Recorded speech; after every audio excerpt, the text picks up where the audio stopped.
Hi hello. അപ്പോൾ നമ്മുടെ ശർമ്മക്കുട്ടൻ പശുക്കുട്ടിക്കിട്ട് ഒരു അടിയൊക്കെ കൊടുത്ത് വഴക്കൊക്കെ പറഞ്ഞിട്ടാണ് വന്നപ്പോൾ ഞാൻ ചോദിച്ചു എന്തിനാടാ അടിച്ചത് എന്ന് പറഞ്ഞപ്പോഴത്തേക്ക് അവൾ ഭയങ്കര അലമ്പ്. അവൾ അവിടെ കിടന്ന് ഓടുന്നു. ഞാൻ കയറഴിച്ചപ്പോഴേക്കും അവൾ എന്നെയും വലിച്ചുകൊണ്ട് ഓടി എന്നും പറയാണ്ട് ആണ് ആ വഴക്കുണ്ടാക്കിയത്. ഒരടിയും കൊടുത്ത് ശാഹാരമൊക്കെ നടത്തി കൊണ്ടുവന്ന് കെട്ടിയിട്ട് അത് കഴിഞ്ഞപ്പോഴത്തേക്ക് പുല്ലിയെത്താനൊക്കെ അങ്ങോട്ട് പോയി.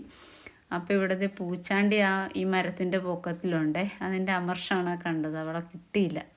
രണ്ടുപേരും കൂടി അതിൻ്റെ ചുറ്റും നിൽക്കുമായിരുന്നു. അവളെ മരത്തെ കടിച്ച് അവൾ താഴ്ത്തു വീഴുന്നു വിചാരിച്ചിട്ടാണ്. ഞാൻ അടുത്തോട്ട് ചെന്നപ്പോഴത്തേക്ക് പിന്നത്തെ കാര്യങ്ങൾ കണ്ടു. പിന്നെ യുദ്ധമായിരുന്നു അവിടെ നടന്നത്. യുദ്ധമാണോ എന്ന് ചോദിച്ചാൽ യുദ്ധമല്ല, കളിയാണോന്ന് ചോദിച്ചാൽ കളിയല്ല. എൻ്റെ പൊന്നു എന്തൊരു ബഹളമായിരുന്നു എന്നറിയാമോ. ഈ ഇത്തിരി നേരം കൊണ്ട് ഭയങ്കര ഒച്ചപ്പാടും ബഹളവും.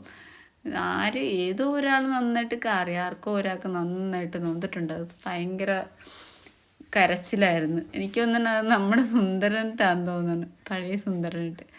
അവനിത് കഴിയുമ്പോഴത്തേക്ക് കാറും കൂവും കഴിഞ്ഞ് പടിഞ്ഞാട്ട് പിണങ്ങിപ്പോക്കുണ്ട്.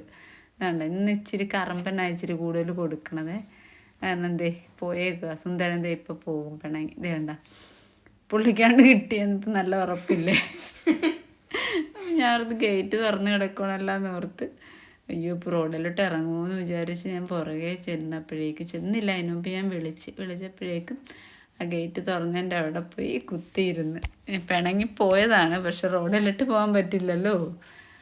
അങ്ങനെ അപ്പോൾ തന്നെ ഞാൻ പിന്നെ ഇറങ്ങിയാലെന്ന് ഓർത്ത് ഞാൻ ചെന്ന് ഗേറ്റ് കുറ്റിയിട്ട് അപ്പോൾ തിരിച്ചു വന്ന്. അപ്പോൾ ഇത്രയൊക്കെയല്ലേ. Thanks for watching. Thank U.